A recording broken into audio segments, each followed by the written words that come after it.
Hello, नमस्कार, कैसे हैं आप लोग? आइए स्टार्ट करते हैं स्कूलिंग से कि मान लीजिए कि आप कहीं स्कूल में पढ़ाई कर रहे हैं, वहाँ पे मकसद होता है कि कॉलेज में जाना है, डिग्री लेना है, यूनिवर्सिटी में जाना है। गार्जियन का एक्सपेक्टेशन होता है, बच्चे लोगों का अपना उम्मीद होता है, सपना होता है कि मुझे ये करना है, ऐसे बनना है, वो बनना है। फिर कॉलेज में जाने के बाद सपने चेंज होते हैं। कुछ लोग का सपना होता है कि इंजीनियरिंग करना है, कुछ लोग का होता है कि आईएएस करना है, कुछ लोग का होता है कि डॉक्टर बनना है। और कॉलेज में जाने के बाद बहुत सारी चीज़ों का नॉलेज होता है। नॉलेज होने के बाद फिर वहाँ पे भी उससे बेहतर कुछ ऑप्शन मिलता है। जैसे कि जो चीज़ आपने स्कूल में सोचा था कि मुझे ये करना है, फिर कॉलेज में गए, कॉलेज में जाने के बाद उससे बेहतर ऑप्शन आपको दिखता है कि नहीं इससे बेहतर ये हो सकता है। तो फिर आप सोचते हैं कि नहीं मैं ये करूँगा, लेकिन आपके गार्जियन को उसके बारे में नहीं पता होता है। गार्जियन समझ ही नहीं सकते हैं क्योंकि उनका मेंटालिटी होता है कि भाई मेरा बच्चा पढ़ाई-लिखाई करे, कॉलेज से डिग्री प्राप्त करने के बाद कोई अच्छी-सी जॉब करे। लेकिन आप कॉलेज में पढ़ाई करने के दौरान बहुत कुछ सीखते हैं, बहुत सारी चीज़ों का नॉलेज होता है, उसके बाद आप डिसाइड करते हैं कि नहीं मुझे ये करना है और ये कैसे होगा, ऐसे-ऐसे होगा, कैसे सर्वाइव करना है, कैसे काम करना है, सारा चीज़ आप प्लानिंग करते हैं। क्योंकि देखिए दुनिया में बहुत सारे लोग होते हैं, सभी लोगों का अलग-अलग किस्म है, अलग-अलग सोच है, अलग-अलग नज़रिया है। बहुत सारे लोगों का ये सोच होता है कि मुझे पढ़ाई-लिखाई करके जॉब करना है, जॉब करने के बाद मुझे फिर शादी करनी है, शादी करने के बाद बच्चे करने हैं, फिर उनकी शादी करनी है, फिर मरने का इंतज़ार करना है, जैसा कि मेरे बाप-दादा ने किया। वो चाहे सरकारी नौकरी हो या प्राइवेट नौकरी हो। बहुत सारे लोगों का सपना होता है कि मेरा सरकारी नौकरी हो, बहुत सारे लोगों का होता है कि भाई प्राइवेट नौकरी हो। आपका अपना चॉइस हो सकता है इसके बारे में। लेकिन ये एक अलग चीज़ हो गया, ये एक इसको बोलते हैं चूहा दौड़। जैसे आपके पिताजी ने किया, नौकरी किया, पैसे कमाए, बच्चे पैदा किए, फिर उसकी शादी की, फिर आप भी वैसे ही करे हुए। लेकिन हर एक के परिवार में, हर एक समाज में 2-3 जनरेशन में एक ऐसा बंदा आता है, जो इन चीज़ों को चेंज करने का कोशिश करता है। वो कहाँ तक सक्सेस होगा या नहीं होगा, ये अलग की बात है। लेकिन इस सोच को बदलने का कोशिश करता है। तो ऐसे लोगों के बारे में भी आज हम लोग बात करेंगे कि मान लीजिए कि आप कॉलेज में पढ़ाई कर रहे हैं। कॉलेज में पढ़ाई करने के बाद आप चाहते तो आप एक कोई जॉब कर सकते थे। वो गवर्नमेंट हो या प्राइवेट हो, जॉब करके अच्छी खासी अपना ज़िंदगी बसर कर सकते थे। फिर उसके बाद शादी करते, बच्चे होते, फिर उनका भी पालन-पोषण करते आगे की ऐसे ज़िंदगी चलता। ऐसे लोगों को करना भी चाहिए और लोग करते भी हैं। मैं इसके खिलाफ नहीं हूँ। अगर आपके ज़िंदगी में कोई एम नहीं है, ऐसा एम जिसको पाने के लिए आपको 10 साल लगेंगे कि 20 साल लगेंगे कि 30 साल लगेंगे, आपको कुछ पता नहीं है। कोई बड़ा एम जो हट के सोच रहे हों, हट के करने का सोच रहे हों, ऐसे काम को करने के लिए कितना टाइम लगेगा कुछ फिक्स नहीं रहता है। आप ये ग्रेजुएशन नहीं कर रहे हैं, 10th-12th नहीं कर रहे हैं या फिर कोई सरकारी नौकरी की तैयारी नहीं कर रहे कि हाँ भाई इतने साल तक मुझे करना है, हो गया तो ठीक है, नहीं तो ये करूँगा, ये हो गया तो वो हो गया, ये हो गया तो वो हो गया। कुछ लोगों ने फिक्स प्लानिंग किया हुआ है कि मुझे यही करना है, इसके लिए मुझे 10 साल देना पड़े, 20 साल देना पड़े, 30 साल देना पड़े, लेकिन मैं करूँगा यही। इसका जीता जागता एग्ज़ाम्पल है नवाज़ुद्दीन सिद्दीकी। उन्होंने डिसाइड किया हुआ था कि चाहे मुझे सारी ज़िंदगी इंतज़ार करना पड़े। नवाज़ुद्दीन सिद्दीकी के बारे में शायद आप लोग जानते होंगे, एक्टर हैं बॉलीवुड के, बहुत सारी फ़िल्में आई उनकी, लाइक बजरंगी भाईजान, तलाश और भी बहुत सारी फ़िल्में आई। आप लोगों ने देखी होगी। अभी आगे भी बहुत सारी फ़िल्में आ रही हैं, अच्छी-अच्छी फ़िल्में, अच्छी-अच्छी हीरोइनों के साथ में। तो उन लोगों ने डिसाइड किया था कि भाई मुझे करना ही है। चाहे इसके लिए मुझे 10 साल वेट करना पड़े, 20 साल वेट करना पड़े, 30 साल वेट करना पड़े, सारी ज़िंदगी वेट करना पड़े, चाहे मर जाना पड़े, लेकिन करूँगा मैं यही, मैं एक्टिंग ही करूँगा। और उन्होंने किया। तो दोस्तों आप लोगों को आज यहाँ पे एक बता देना बहुत ज़रूरी है कि कोई भी चीज़ आप अगर करना चाह रहे हैं या करने का सोच रहे हैं या करने जा रहे हैं या प्लानिंग कर रहे हैं करने का, तो उसके बारे में ना आपको नॉलेज होना बहुत ज़रूरी है। सबसे पहले ना कोई भी चीज़ आप करने प्लानिंग कर रहे हैं, कोई बिज़नेस हो, कोई जॉब हो, इंजीनियरिंग हो, कोई रिसर्च हो, साइंटिस्ट का वर्क करना है या कोई भी काम करना है, कोई कोई दुकान खोलना है, तो उसके बारे में ना आपको नॉलेज होना बहुत ज़रूरी है।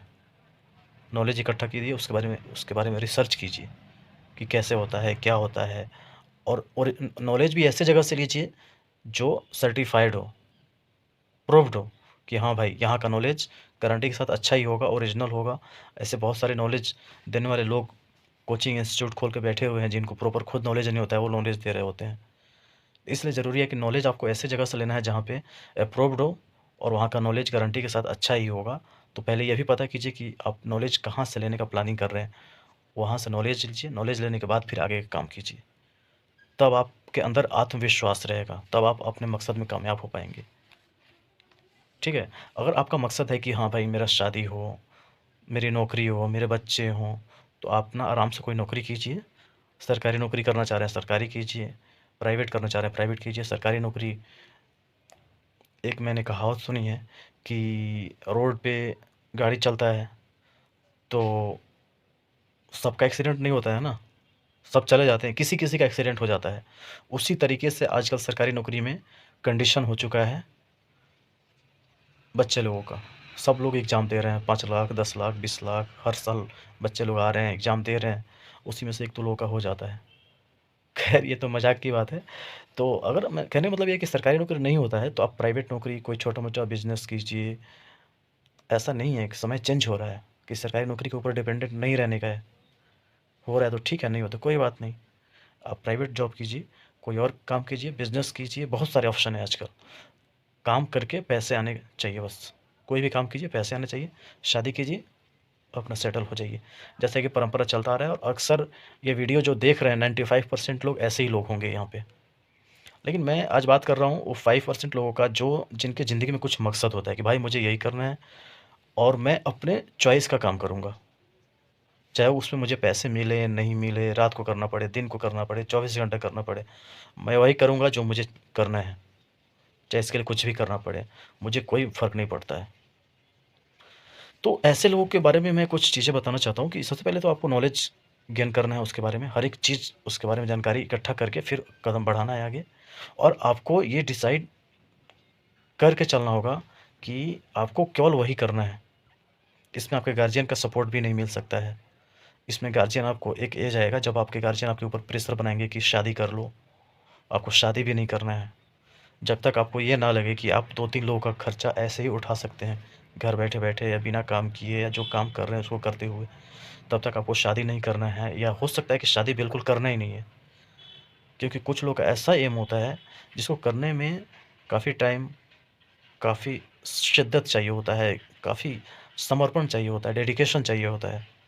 तो वैसे लोगों को शादी करना ही नहीं चाहिए। अगर आपकी लाइफ़ में कुछ इस टाइप का एम है, तो शादी करना ही नहीं चाहिए आपको। इसमें मैं जो पेरेंट्स अगर देख रहे हैं, तो ऐसे पेरेंट्स से भी मैं रिक्वेस्ट करूँगा कि आपके बच्चे को अगर ऐसा कुछ सपना है, तो उनका सपोर्ट कीजिए। उनका शादी ज़बरदस्ती मत कीजिए। किसी भी बच्चे का ज़बरदस्ती शादी नहीं करना चाहिए, क्योंकि देखिए, शादी क्या होता है कि शादी के बाद बच्चा किसी और लड़की के साथ जुड़ जाता है, लड़की किसी और लड़के के साथ जुड़ जाती है। जुड़ने के बाद फिर इमोशनल अटैचमेंट हो जाता है। इमोशनल अटैचमेंट होने के बाद फिर वो अपने मकसद से भटकने लगता है। क्यों? क्योंकि उसके ऊपर एक ज़िम्मेदारी आ जाती है। ज़िम्मेदारी इस बात की आ जाती है कि भाई एक रिश्ता को निभाना है और प्लस इसका खर्चा चलाना है। फिर उसको खर्चा चलाने के लिए उसका कुछ काम करना पड़ता है उसको। फिर उसके बच्चे होने लगते हैं, फिर उसमें उलझ के वो रह जाता है। तो फिर वो अपने मकसद में कभी कामयाब नहीं हो सकता है। तो इसके लिए पेरेंट्स को भी इसमें हेल्प करना चाहिए। आपको देखना चाहिए कि आपका बच्चा किस टाइप का है। आपका बच्चा, हाँ, लगता है कि नौकरी कर लिया, अब इसका शादी कर देना चाहिए। कर दो। ऐसे 95% बच्चे ऐसे ही है, 95% पेरेंट्स को मैं ये बोलूँगा कि ऐसे बच्चे लोगों का शादी कर देना चाहिए। लेकिन जो 5% बच्चे हैं जिनका ज़िंदगी में कुछ मकसद है, कुछ करना है, वो कुछ हट के करना चाह रहे हैं, उनको कभी पेरेंट्स ने कभी सपोर्ट नहीं किया, ख़ानदान में कोई ऐसा कुछ नहीं किया, ऐसा कुछ करना चाह रहा है, तो उसको फ्री छोड़ना पड़ेगा। फ्री छोड़िएगा तभी वो कर पाएगा। उसका क्या प्लानिंग है, क्या सोच है। तो जब तक उसको फ्री टाइम, इसमें उलझ गया शादी-ब्याह के बंधन में, घर-परिवार के बंधन में। और मैं ये भी बोलूँगा कि ऐसे लोगों को ना पेरेंट्स से भी दूर रहना चाहिए। क्योंकि पेरेंट्स अपने ना गाइडलाइन आपको देंगे कि ऐसे करो, ये करो, वो आपकी बातों को नहीं समझेंगे। वो बोलेंगे नौकरी कर लो, सरकारी हो, प्राइवेट हो, कोई बिज़नेस हो छोटा-मोटा, कुछ भी कर लो, फिर तुम्हारी शादी कर देते हैं। वो आपकी बातों को नहीं समझेंगे कभी भी। तो इसलिए मैं ऐसे लोगों को ना बोलूँगा कि आप पेरेंट्स से भी दूर रहें, अपने सगा-संबंधी से भी दूर रहें, अपनी आपको शादी नहीं करना है और अपने बस अपने फ़ोकस देना है अपने वर्क पे। जो सपना आपने सोचा है, जो आपने सोचा है कि हाँ, मुझे यही करना है, उस पे आपको फ़ोकस करना है, उस पे ध्यान देना है। और जब आप कामयाब हो जाइए, तब आपको लगे कि हाँ, अब शादी कर लेना चाहिए, तो कीजिए। आपका जो एम था आपने प्राप्त कर लिया, अचीव कर लिया। कोई फ़र्क नहीं पड़ता है 30 उम्र हो, 35 हो, 40 हो, 45 हो, 50 हो, कोई दिक्कत नहीं है। शादी ना हो तो भी कोई दिक्कत नहीं है। ये आपको खुद दिल से आवाज़ आएगा कि हाँ, मुझे शादी नहीं करना है। लेकिन कभी-कभी मजबूरी हो जाता है, पेरेंट्स के बातों को मानना मजबूरी हो जाता है, कुछ डिस्टर्बेंस आ जाता है। आप काम कीजिएगा तो आपको फेलियर होगा, सक्सेसफुल नहीं होगा। 1 बार कीजिएगा, 2 बार कीजिएगा, 10 बार कीजिएगा, आप फेल हो जाइएगा अपने मकसद में। तो फिर गार्जियन को लगेगा कि ये तो कुछ कर नहीं रहा है, चलो इसका शादी कर देते हैं, प्रेशर आएगा, रिस्पॉन्सिबिलिटी आएगा तो ये कुछ काम करेगा। उस समय बच्चे लोगों को भी समझ में नहीं आता है, कुछ बच्चे कर भी लेते हैं। तो इसलिए ज़रूरी है कि आपको अपने मकसद पे फ़ोकस करना है, ध्यान देना है, पेरेंट्स के चक्कर में नहीं आना है, शादी नहीं करना है और पहले अपना फ़ोकस जो आपने प्लान किया है उसको अचीव कीजिए, फिर शादी कीजिए या नहीं कीजिए वो आपके ऊपर है। जब आपको लगे कि हाँ भाई मेरे पास बहुत पैसे हैं, मैं 2-4 लोगों का खर्चा ऐसे ही चला सकता हूँ, फिर शादी करने में कोई ऐतराज़ नहीं है।